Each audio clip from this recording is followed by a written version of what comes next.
The Prohibition exhibit, which is up now, will come down before we build the Bourbon Museum.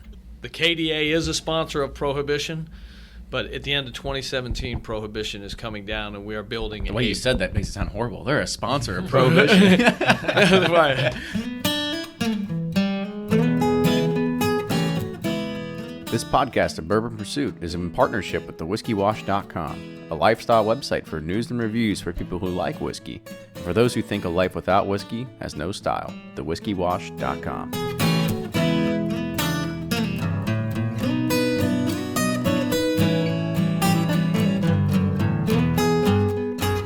Welcome back to another episode of the Bourbon Pursuit podcast.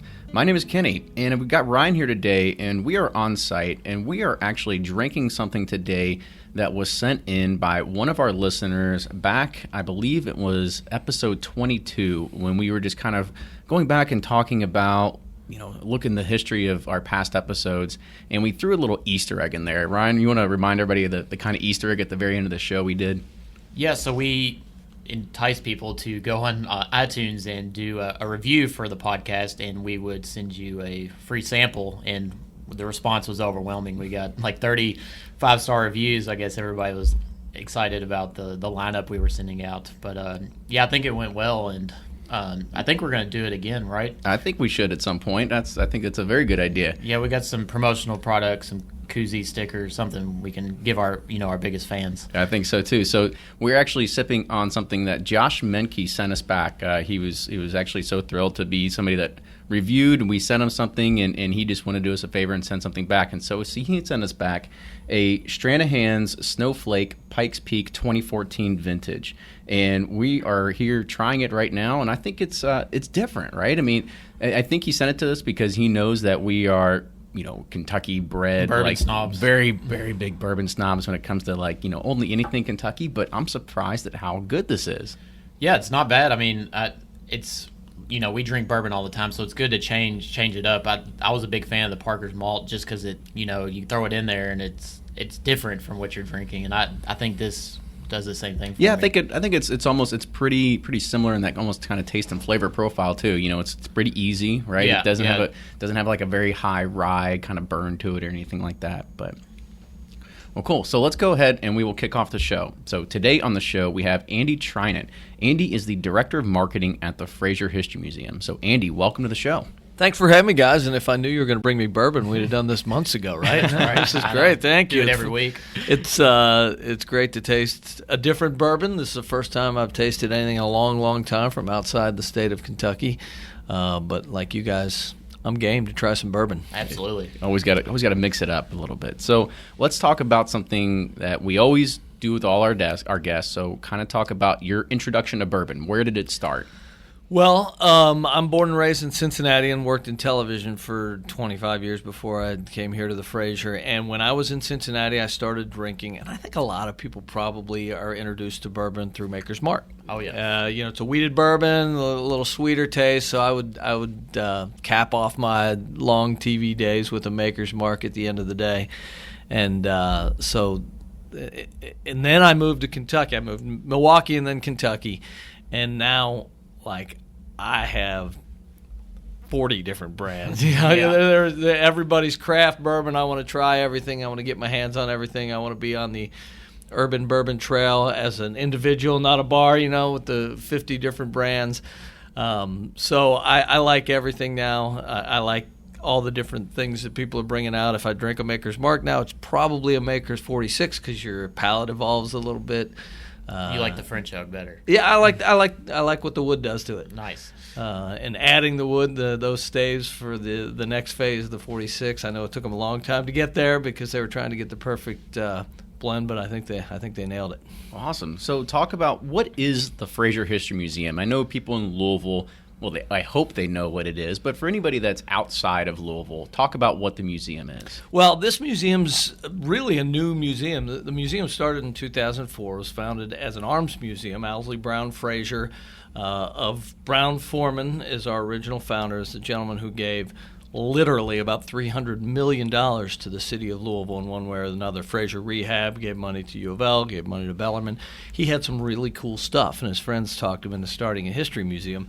Most of those things were arms back in 2004, and we've got we've got Teddy Roosevelt's big stick here at the museum. So he basically was talked into opening a museum here on Main Street. And what we like to do is we like to tell stories, like you guys. We like to tell stories that matter to our visitors, that matter to Louisville, that matter to Kentucky, and that matter to the world. So that's what we do. We are a collection of we have a world-class collection of permanent exhibits. We build exhibits that are up for a couple of years. We have occasional traveling exhibits. And I know we'll get more into this, and it's part of the reason we're talking. We're also building a bourbon museum. Well, let's go ahead and let's kind of talk about the exhibit that's here right now. Okay. Spirits of the Bluegrass, Prohibition and Kentucky is awesome, and we've gotten great response to it. We opened it at the end of October. And, you talk about the Prohibition story. It's amazing that this happened. In the last 100 years, people in this country chose to go dry, It's insane to me. Yeah, I mean, so you get into the question of how something like that happened, and we don't make any value judgments on anything. We tell stories. Let it be as it is. And how that happened, we've got a lot of text panels, a lot of information up about how it happened. The temperance movement was a very strong lobby. And let's be clear, would you think that we consume more now than we ever have in this country? It's a good question. I would think so, but I guess you're going to say no. I'm going to say you're very savvy. 1830, Americans were consuming 3 times what they are right now. Keep in mind, the booze was safer than the water at the time. Right. But it was largely men and teenage boys that were consuming. So there was a lot of consumption that was happening all day, every day. And that kind of led to the temperance movement, led by Carrie Nation, who's featured here. Carrie Nation's father and first husband were terrible alcoholics, and she would go into a saloon with a hatchet and say, "Good morning, sir, destroyers of men's souls," and she would bash the place and bust it up. She was arrested like 40 different times. She's from Kentucky, did most of her damage in Kansas. And there was all kinds of propaganda about it. And at the time, it was after World War I, and the German sentiment, there wasn't a lot of people supporting the Germans, and the Germans, they made beer, right? So there wasn't a real strong lobby at the time in support of the distillers and the folks who were making the product. The temperance movement had a very strong lobby, and that's part of how this happened and how America voted for Prohibition, which, as we know, was a very failed experiment and had a lot of unintended consequences. So let's talk some more about things that are actually in the exhibit, right? Okay. So we talked about that. We walked a little bit through. We saw Miss Bingham, some of her things. Henrietta Bingham, yeah. And there's some things about new history about what's happening in Kentucky for, whether counties are wet or they're dry or they're moist or whatever you want to call it nowadays, right? Right, absolutely. Henrietta Bingham's who you were referring to there, of the Bingham family. They owned the Courier-Journal. They owned WHS, and she was like a character out of an F. Scott Fitzgerald novel. And she spent a lot of time in Kentucky, obviously born here, and she spent time in New York and spent time in Europe. And she was a wild child. We've got some of her artifacts, some of her things. Her niece found this stuff and was interested in her Aunt Henrietta and wanted to find out why nobody talked about Aunt Henrietta. So we have her traveling chest that she would go overseas with, and she pulled things out of there. And there's like a flask. It's a double-barrel flask. It looks like it's bigger than my head. Yeah, I mean, it is a monster flask, and it tells the story. And there are stories of her multiple lovers, both male and female. It's fascinating. We do get into the contemporary question about, we still have more counties in Kentucky that are dry or moist than are actually wet. Christian County, by the way, is wet, and Bourbon County's dry, which is interesting. Little fact tidbit for anybody that is going to be and we get into the contemporary question. like that. Does the government have a role in these kind of things? Should the government be telling people in New York City they can't have a big soda? Limiting the amount of soda that you can drink. This is kind of what happened with Prohibition, and we allow people to vote on that at the end of the exhibit. Contemporary question. I guess you could make parallels to organized crime, which started during Prohibition. Make no mistake, organized crime started during Prohibition. Al Capone, George Remus, all those people, and marijuana. And what's happening today in Colorado, and the amount of tax dollars that's available to the government when you get into that business, and how much is lost if you don't. Yeah, talk a little bit about, you already said a little bit, Al Capone and George Remus. Kind of what roles did they play during Prohibition? Well, it's fascinating because somebody benefits during Prohibition. Somebody's going to fill that void, and George Remus was one of the men who did that. He's from Cincinnati, and he was one of the real premier bootleggers, and it's kind of how we ended up. Bourbon was still produced for medicinal purposes. There were 6 distillers here in Kentucky that kept their license for medicinal purposes. And he would buy and bootleg and produce, but he also owned pharmacies. So that was one of the distribution channels. And George Remus is the motivation for The Great Gatsby, because F. Scott Fitzgerald spent time in the military. He was in Louisville, and they met in the Rathskeller at the Seelbach Hotel. Capone met, and F. Scott Fitzgerald became fascinated with this man, and the story is that he was motivated by that and got information from, and that's what he based The Great Gatsby on. Well, that's impressive. I thought The Great Gatsby was named after me, but maybe Keep dreaming. Yeah, I know. I guess keep drinking bourbon. It will be by then. Drinking.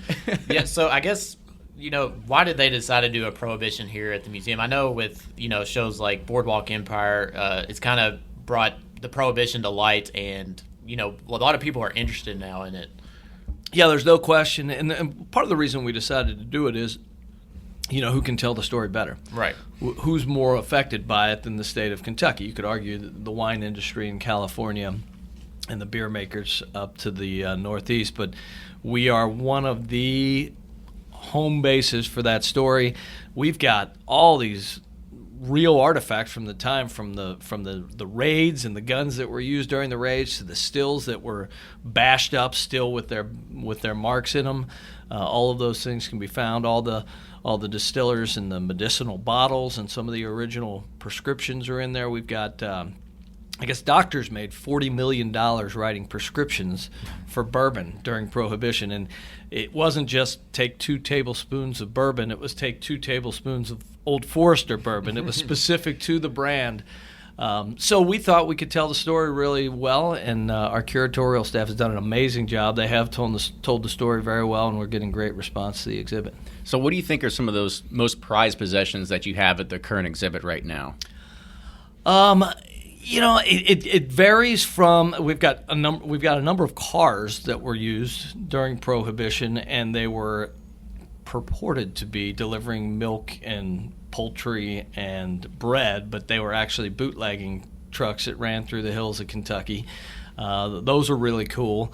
We have a Tommy gun, which is neat, and in the first bar, the first saloon area that you walk into, everything in there is authentic from pre-20s Prohibition and from saloon in that time. The difference would have been we've got a mixed bag, Fair's beer and Old Forester and all these different signs. The difference before Prohibition, they would have never been on the same wall in the same bar, because at that time one company, so Budweiser, would have owned the bar. They didn't own the bar, but they were the provider for the bar. So all the glassware, all the product, all the signage would have been Budweiser at the time. And we've got this exhibit team here that built the front of the bar to match the back of the bar, which was a Prohibition-era bar during the Speakeasy.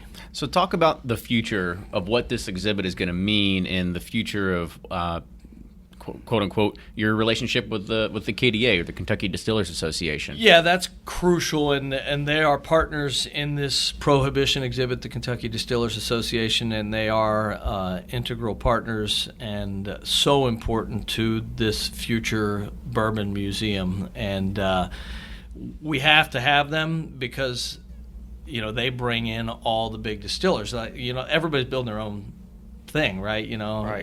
Evan Williams is right across the street. Peerless is down there. Old Forester's building. Angel's Envy. Everybody's got their own thing.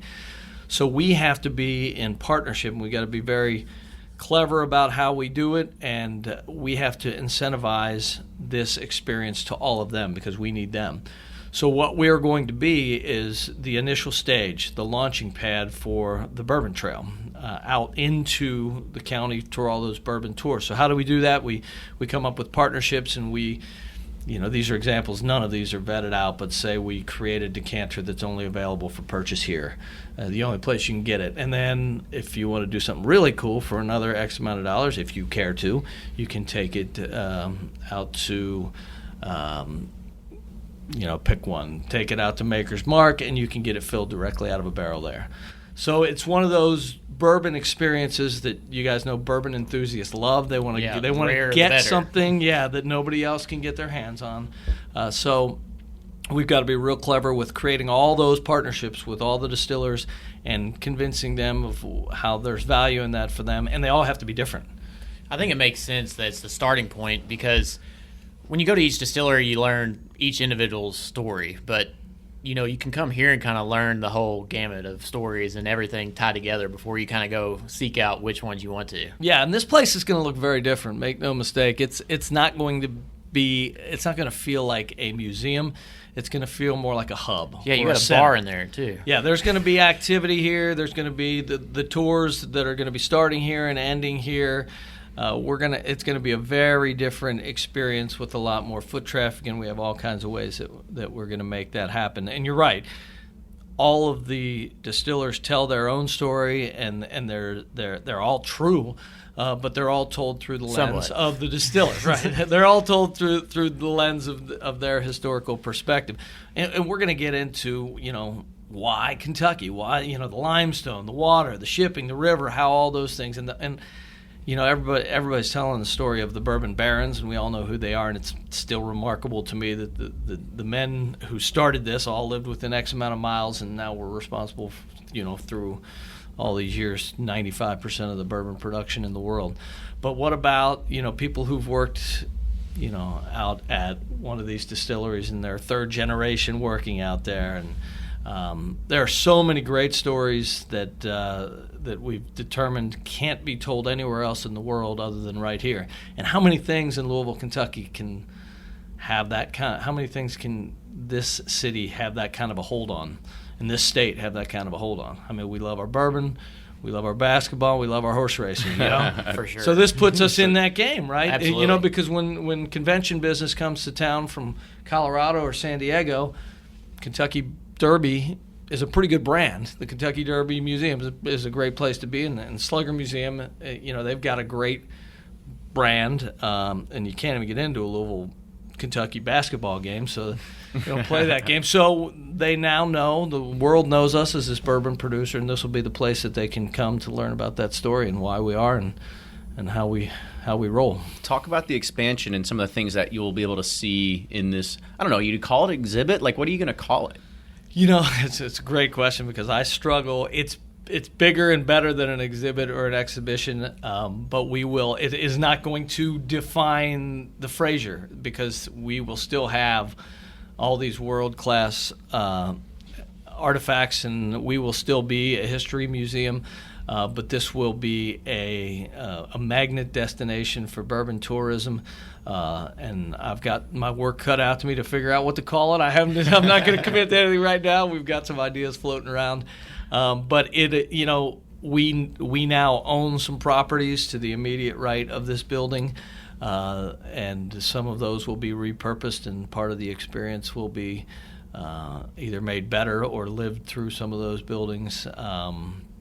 So we're gonna talk about history. You're probably gonna reuse some things about Al Capone and Remus and some of the newer history. You talked about the limestone and the shipping. Like, are there any other things that we're probably not hitting on? Some of the things that we could talk about.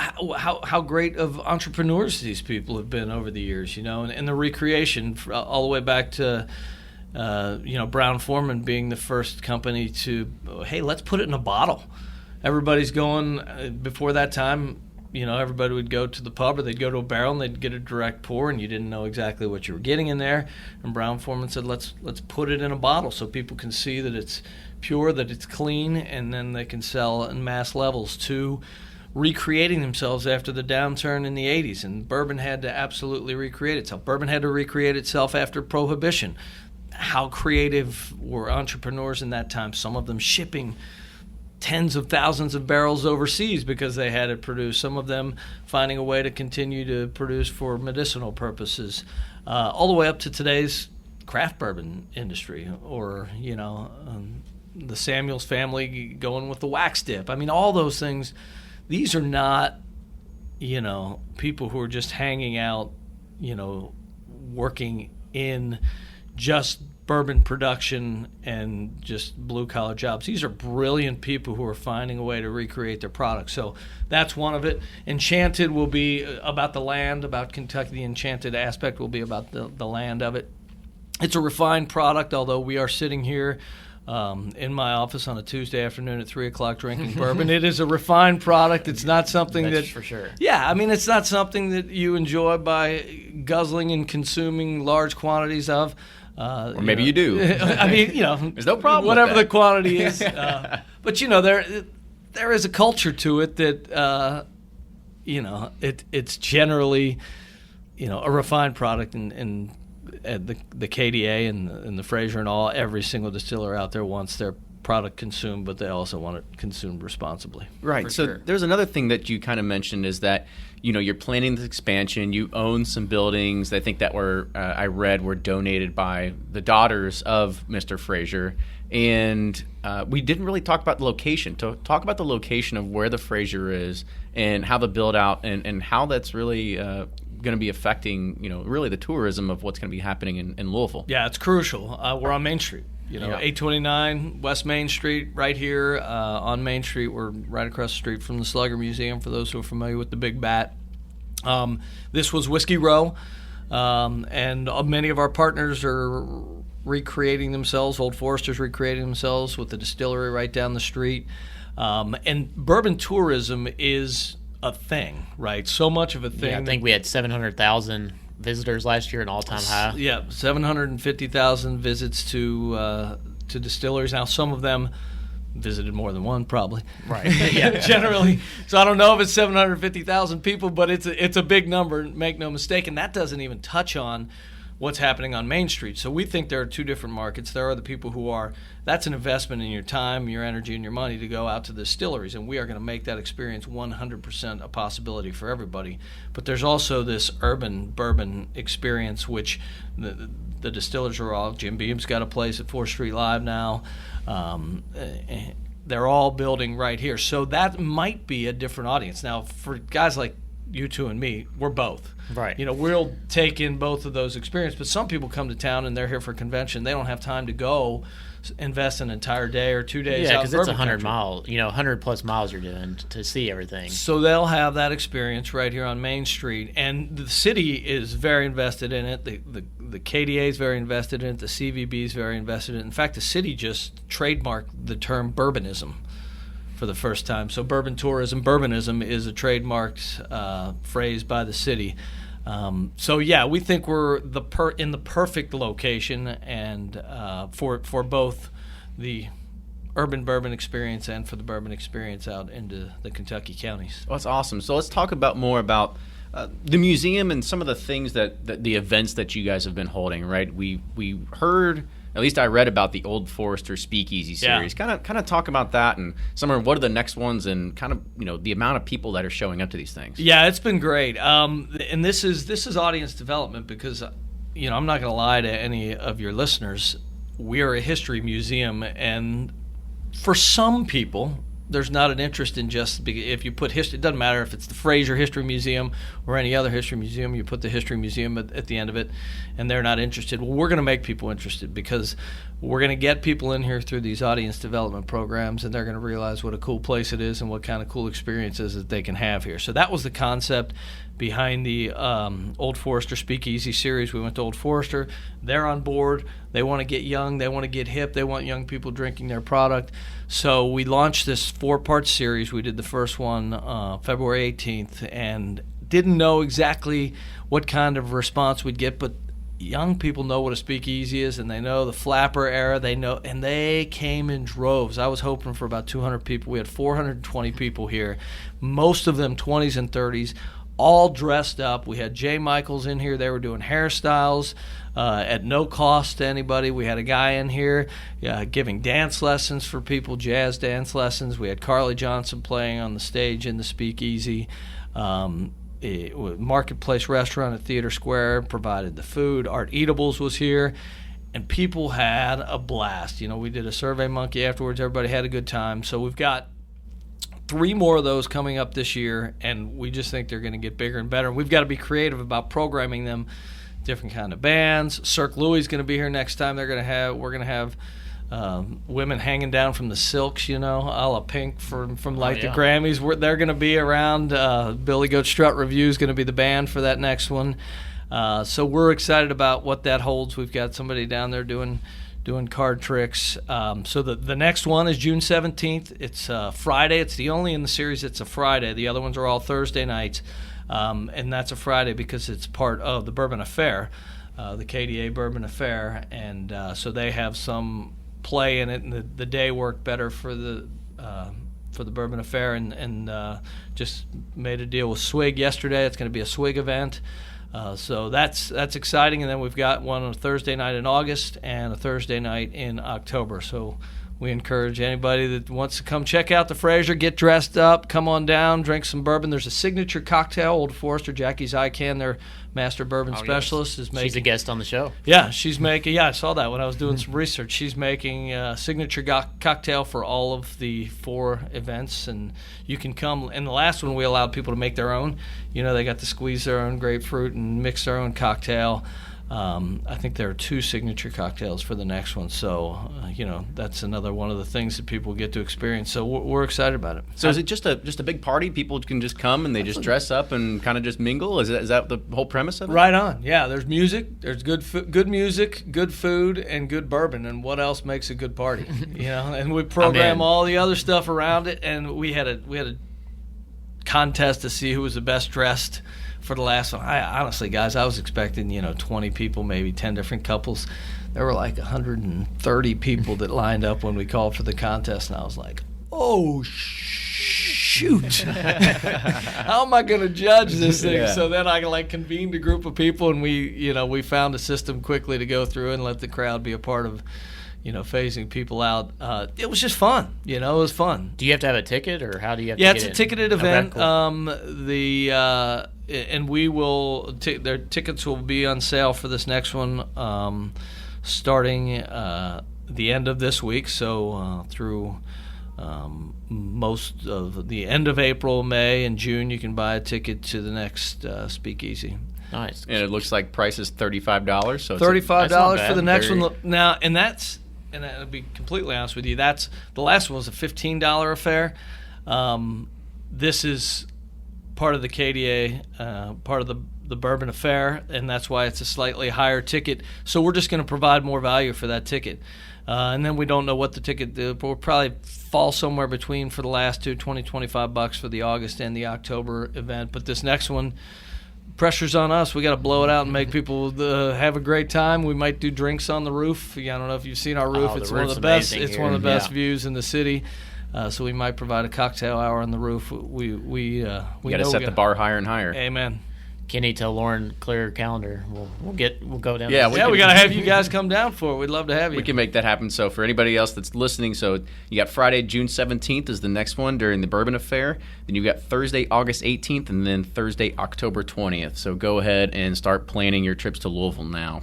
Yeah, and like you talked about in the Museum Row and everything, and with Old Forester and Angel's Envy, and Evan Williams is already here, Jim Beam's building. I think Louisville's such a hidden gem, I think, throughout the U.S. I mean, there's tons of great restaurants. The bourbon, I think, is going to draw people here, but it's really, to come to Museum Row, it's going to be a destination, really, Absolutely, and those folks are all partners, Some would say, oh, isn't Evan Williams, aren't they competition? We go to the same trade shows with them. I've got 3 partnerships with them. They've had parties. They've had several parties in our Speakeasy. They have a Speakeasy. We might be starting a Speakeasy tour. It's the great thing about this bourbon industry that that you guys know by now, but like everybody believes that a rising tide lifts all boats, you know? Mm-hmm. So if you become a fan of bourbon, you're really a fan of bourbon. There are very few people out there who are completely loyal to one brand. So that's the KDA. You know, they understand that. They want people to sample, taste, try, consume bourbon. And then once you do, you'll be interested in more bourbon and more bourbon. So it's the same thing in our partnerships with people here on Main Street. You know, there's a museum row on Main, partnership with all the museums here on what was, you know, Whiskey Row down the street. And we got partnerships through the KDA, through the Convention and Visitors Bureau. You know, we're just trying to get more people to come down because we know that when they do, they're going to have a great time. That's awesome. Absolutely. So we're going to kind of wrap this up a little bit. So a lot of our listeners, they go to the Bourbon Trail and they kind of visit a lot of things that they had never heard about unless it was for our podcast, right? So hopefully we can get some more people to kind of come and check out the Prohibition exhibit while it's still up before we've got, I think I read 2018 is kind of when you're starting to move on to those next steps. So there's plenty of time to go and do it. So anybody that is going to be coming to Louisville to kind of maybe hopefully check out the Frazier Museum, how much are tickets? How much does it cost for them to kind of come in and just be able to check out the exhibit? General admission is $12, and if you're a savvy tourist, you can probably find our rack cards in any place, any other tourist destination, or at visitor centers, which would get you a $2 discount on that $12 admission. Just look mention at those. The name Bourbon Pursuit when you yeah, come. Yeah, you guys do whatever. We'll code it and track these folks. But yeah, there's a little coupon in the back of those. You can get in at a $2 discount, and you know, and you also there's a real value in membership here. If you're gonna come to multiple events, you might as well just go ahead and become a member of the Frazier Museum because you're going to get in, you're going to save money.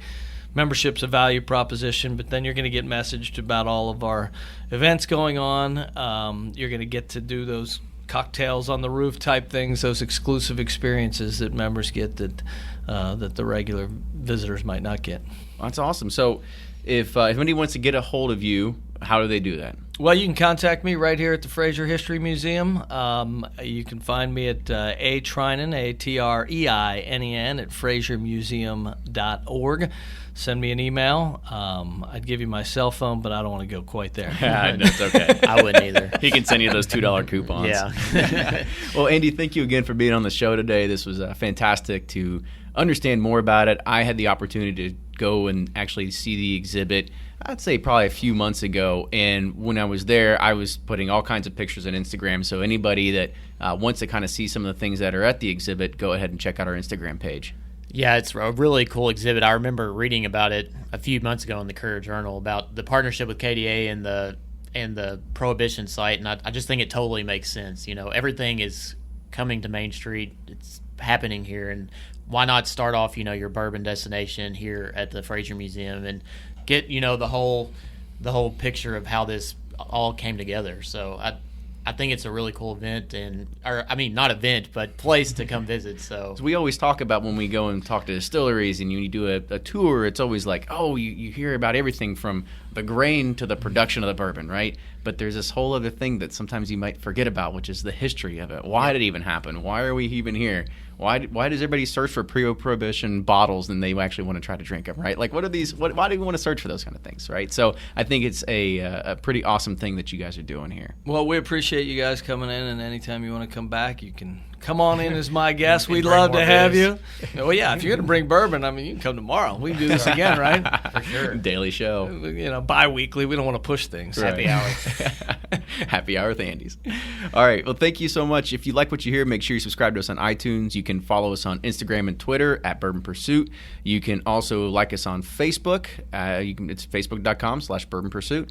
Yeah, and any show suggestions, feedback, we'd love to hear from you guys. And if you want to send us more samples, we'll take those as well. Definitely do that. This show was a show suggestion. So once again, thank you to everybody that does send in emails to try to get us. We do listen. And one more thing, guys. Actually, if you would like to send samples, 829 West Main Street, Andy Treinen at the Frazier History Museum. I'll take that too. Well, that's awesome. So thank you again, Andy, and we will see you all next time.